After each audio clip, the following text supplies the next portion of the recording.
Bismillahirrahmanirrahim. Assalamualaikum warahmatullahi wabarakatuh.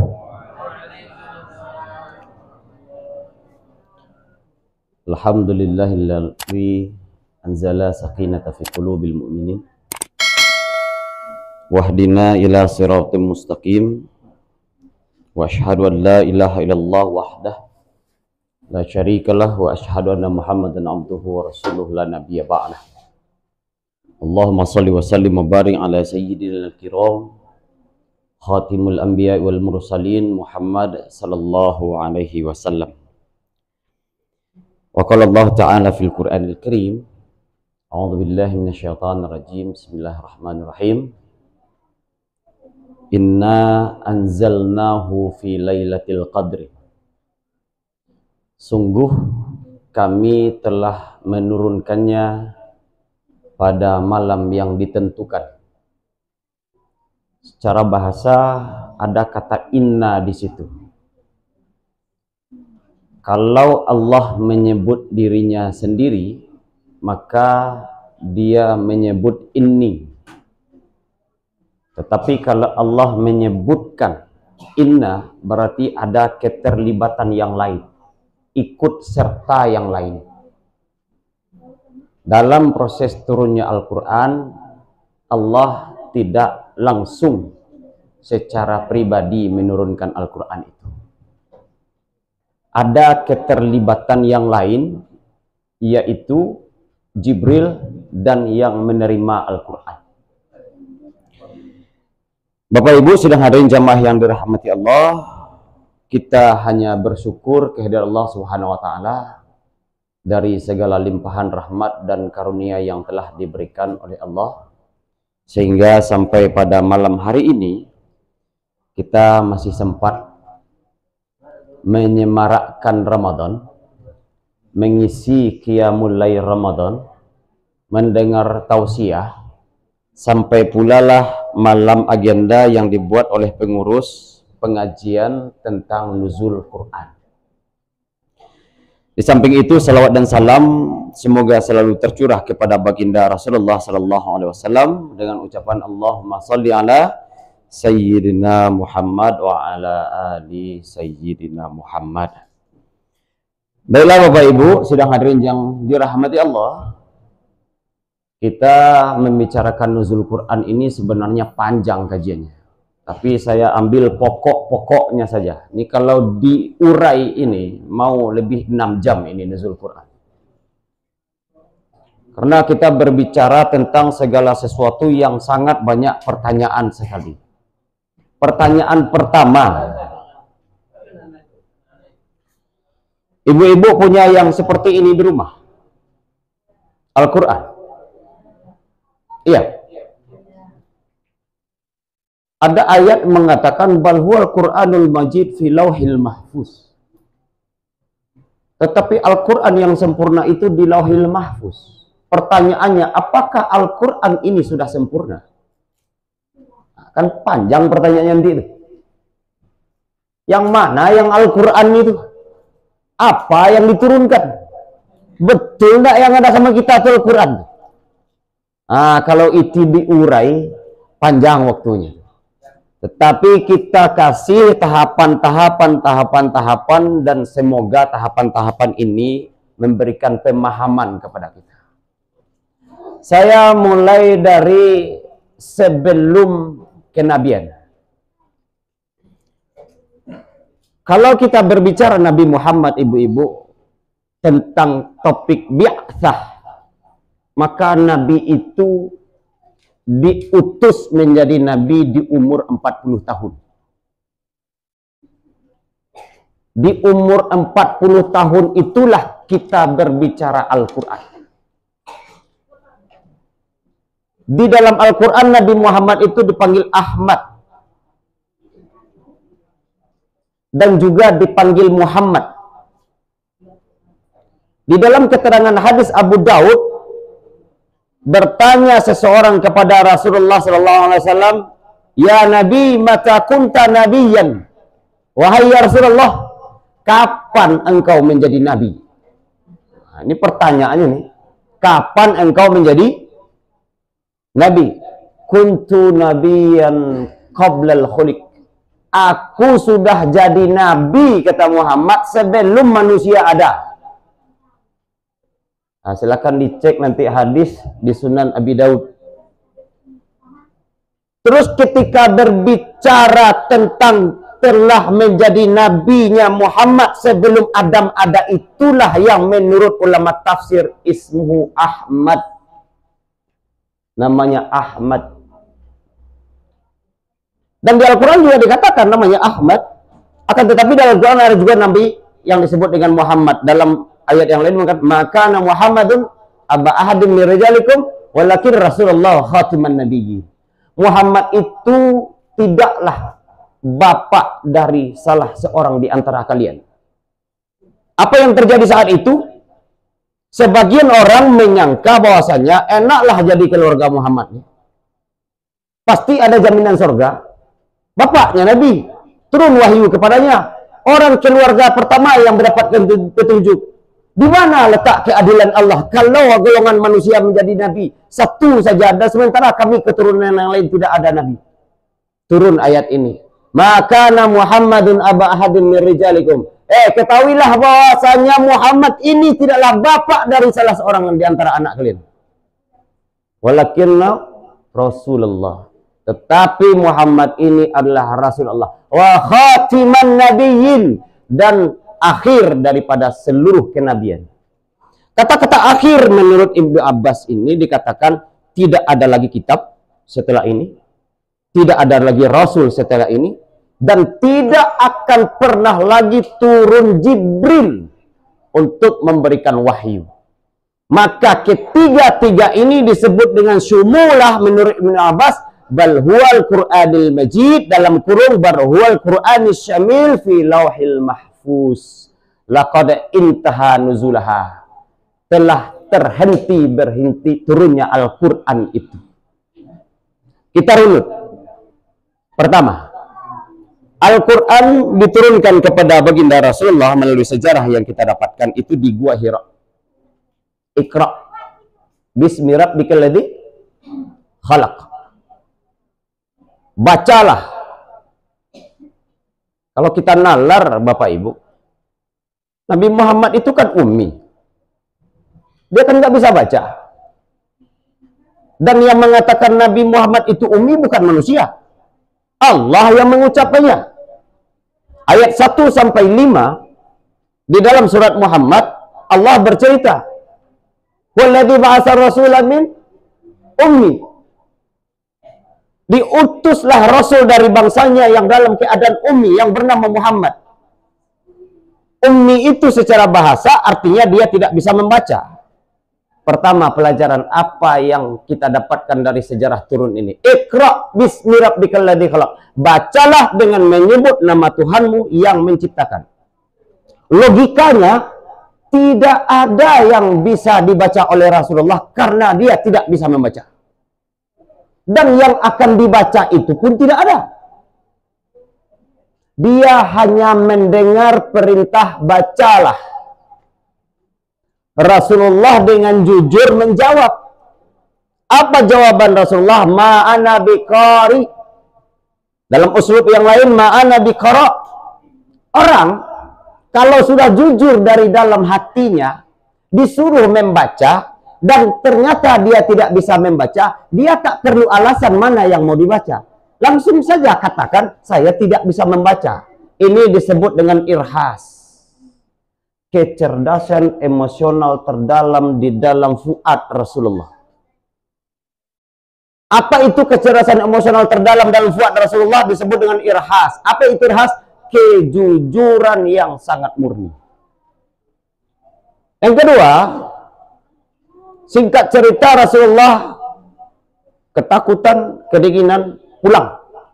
Diselumuti dalam sejarahnya oleh Khadijah. Singkat cerita, turun ayat. Apa ayat yang kedua? Seluruh perintah Allah ini adalah kum fa'andir. Kata-kata kum fa'andir itu adalah wa'andir ashiratakal akrabin. Maknanya menurut Ibnu Abbas, bahwasanya Rasulullah itu disuruh berdakwah kepada keluarganya secara langsung. Bagaimana mungkin Rasulullah SAW memendam segala sesuatu yang luar biasa? Kemana dia mau berbicara? Akan tetapi Rasulullah SAW mendapatkan seorang istri yang soleh, mendapatkan seorang istri yang mampu menguatkan suami, dan menjadi perempuan pertama yang mengakui kenabian Rasulullah SAW. Maka Al-Quran dalam proses nuzulnya, Al-Quran itu disebut dengan qiraah. Apa itu qiraah? Qiraah itu adalah sesuatu yang dibaca. Dibacanya bagaimana? Contoh, ada yang mengucapkan, kita ucapkan balik, itu qiraah namanya. Al-qiraah ala illatil fam taharrak bihi bainas sain. Qiraah itu adalah sesuatu yang terucapkan dan terlafazkan oleh mulut dan terjadi pergerakan antara kedua gigi atas dan bawah. Itu namanya qiraah. Tapi kalau kita melihat kaligrafi, kita lihat di dinding-dinding, dibaca di buku, kita lihat dan kita membaca di dalam hati, itu namanya mutolaah. Itu namanya tidak qiraah. Qiraah itu meskipun dilakukan di sholat yang sir seperti zuhur dan asar, mulut mengucapkan. Ya, tidak diam saja, Allahu Akbar, diam saja, dalam hati saja. Itu namanya mutolaah. Tuntutan untuk sholat sir qiraah, bukan mutolaah. Nah, ini larinya nanti ke sholat. Jangan diam-diamkan mulut tuh, gerakkan mulut tuh membaca tuh, walaupun itu sholat yang tidak jahar. Perintahnya seperti itu.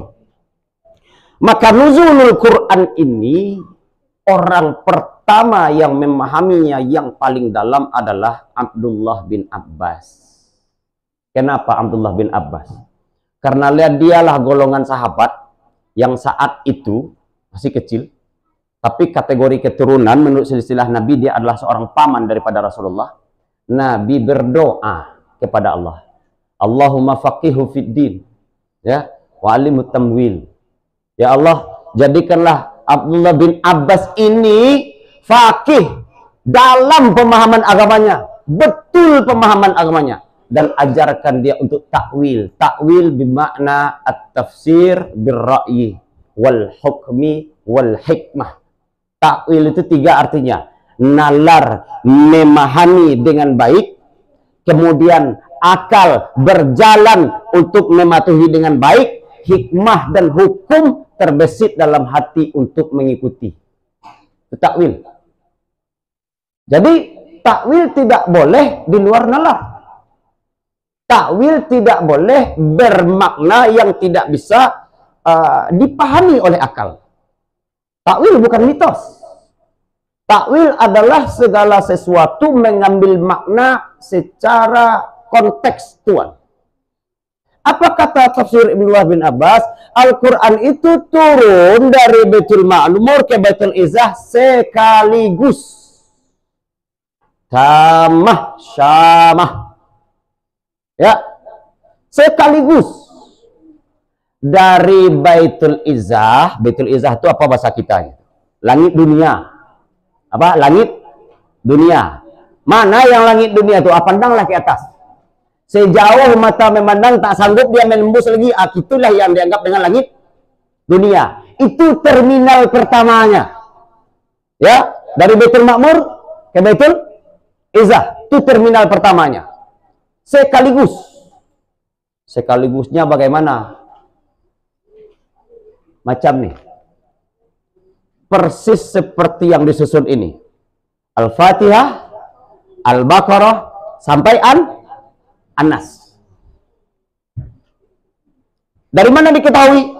Karena Rasulullah murojaah kepada Jibril, dan Jibril menerima murojaah itu. Sahabat murojaah tahfiz Quran kepada Rasulullah, dan Rasulullah mengatur murojaah itu sehingga orang-orang yang nantinya mengumpul Al-Quran menyusun Al-Quran berdasarkan dengan murojaah kepada Rasulullah. dari sisi turun. Ustaz, kemana diturunkan? Ya, ke otak Nabi Muhammad kah diturunkan Al-Quran itu?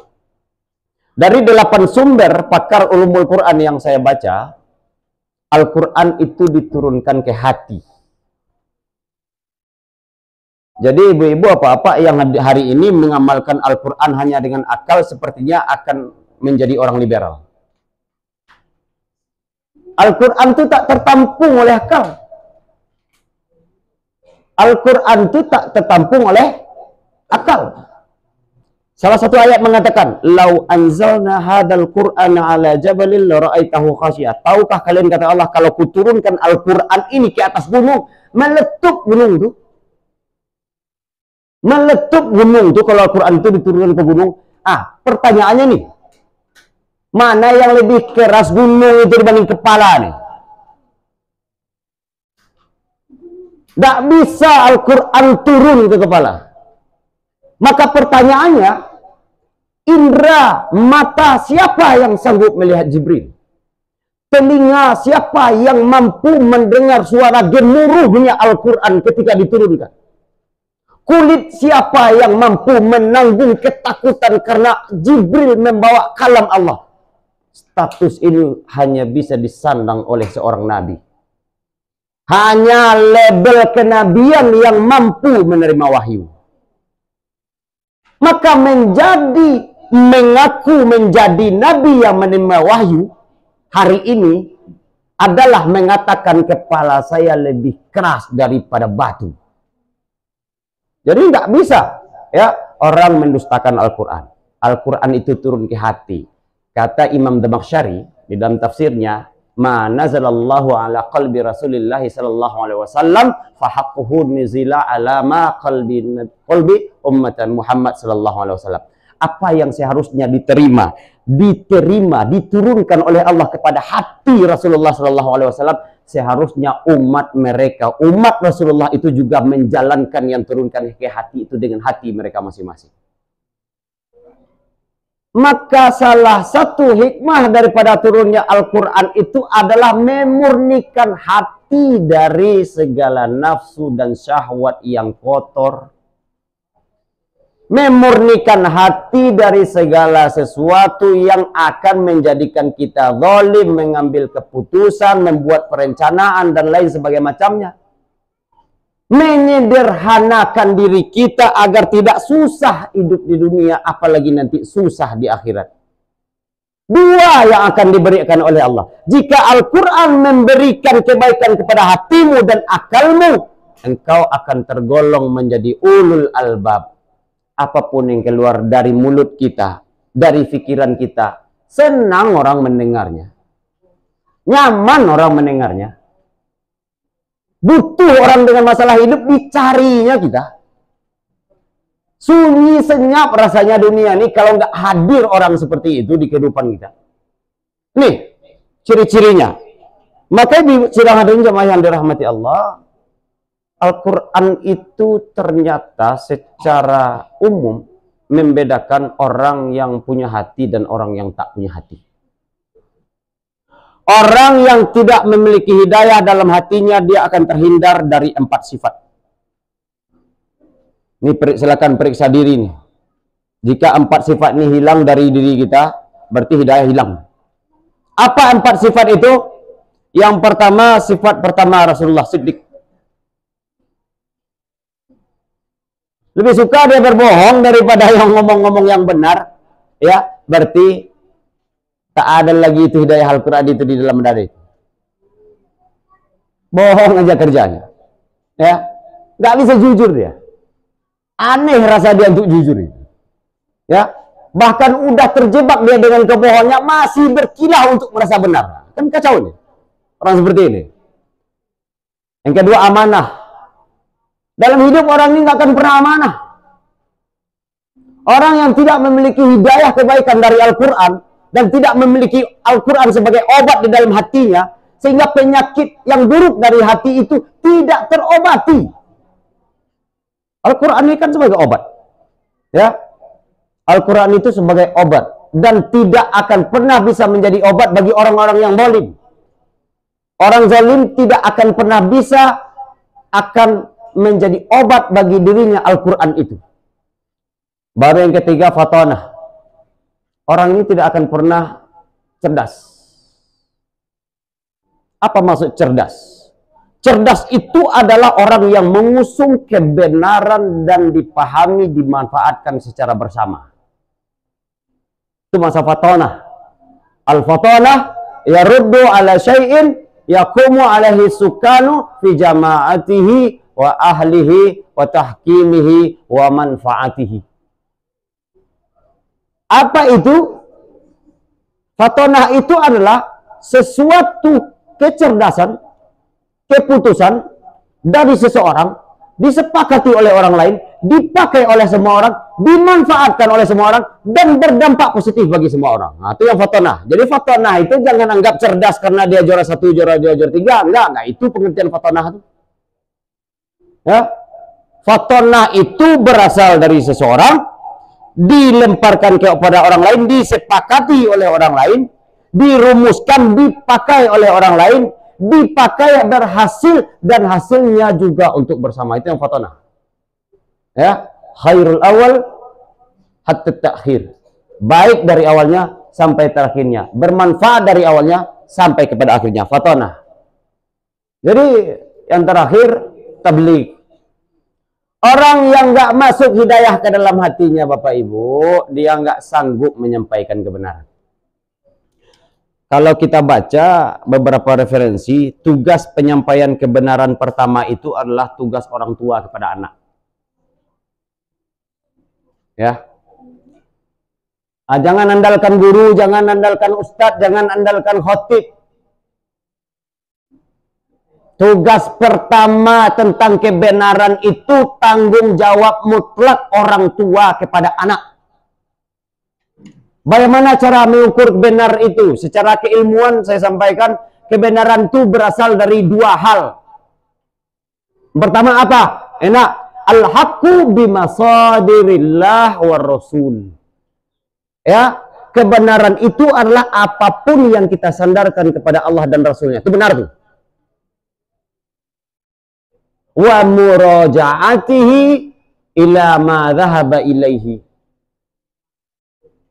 Dan dia mengembalikannya, memurajaahnya atau mengembalikannya itu kepada orang-orang yang berhak di dalam pendapatnya. Yusuf Al-Qardawi mengatakan, laqad farada ala kulli nafsin bi fahmil Qur'ani was sunnah fi ahlihi. Maka telah menjadi wajib hukumnya bagi siapapun yang memimpin keluarga untuk memahami hukum berdasarkan Al-Quran dan Sunnah. Nah, Qardawi menyatakannya wajib bagi setiap orang tua memahami hukum secara Al-Quran dan Sunnah. Karena dia Pak, karena dia adalah da'i pertama dan penanggung jawab pertama untuk anaknya. Kita sampaikan beberapa hikmah tentang nuzul Quran ini.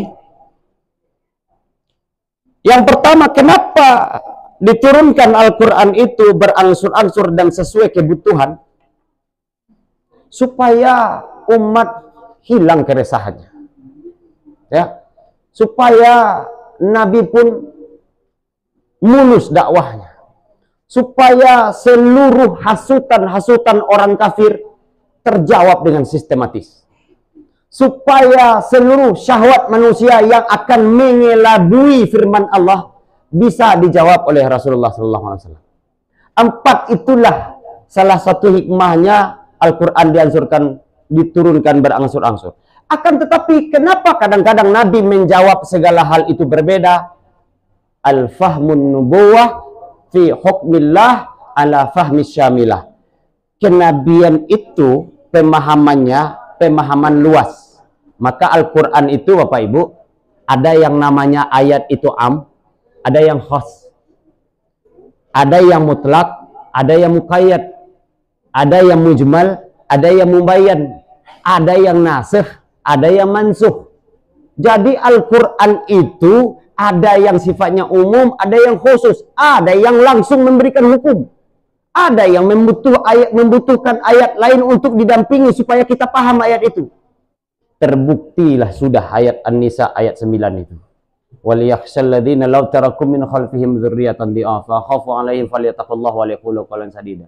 Hendaklah kalian khawatir, kata Allah. Ya, di belakang kalian ada generasi-generasi yang lemah. Khalfihim dzurriyyatan di'afa. Dzurriyyah kamu lemah, keturunanmu lemah. Ya.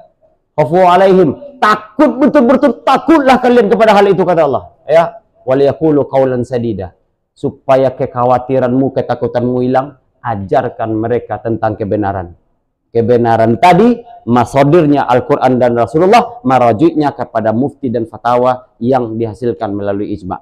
Itu saja yang mungkin bisa kita sampaikan, Bapak Ibu. Sudah lelah sepertinya. Mohon maaf atas segala kekurangan dan kekhilafan.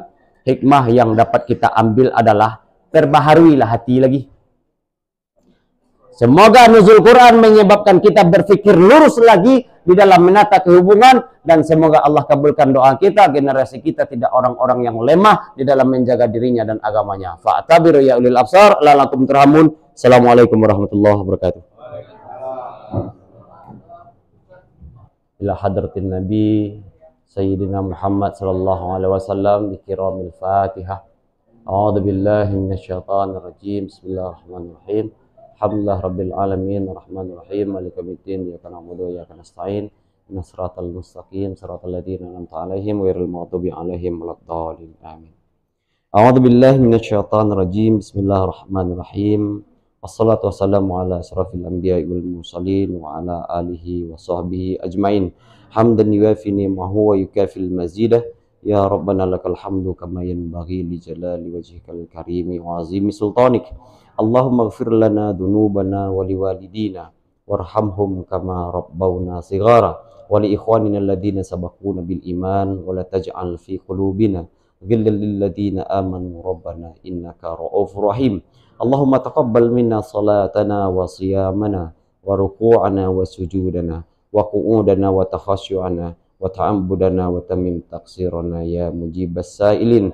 Allahumma sahhilna fi kulli imtihanana minan najihin wassalimin wassabirin wa arinal haqqa haqqa warzuqna ittiba'ah wa arinal batila batila warzuqna ijtinabah. Rabbana dhalamna anfusana wa illam taghfir lana wa tarhamna lanakunanna minal khasirin. Allahumma ansurna ya Allah fid dunya, Allahumma ansurna ya Allah fi umurina dunya, Allahumma ansurna ya Allah fi hayatina fi hadha dunya, wakhtim alaina ya Allah hayatana bi husnil khatimah wa la takhtim alaina ya Allah bi su'il khatimah. Rabbana amanna bima anzaltah wattaba'na ar-rasula faktubna ma'asy syahidin. Rabbana atina fid dunya hasanah wa fil akhirati hasanah wa qina adzabannar. Walhamdulillah rabbil alamin. Taqabbalallahu minkum wa minkum taqabbal ya karim.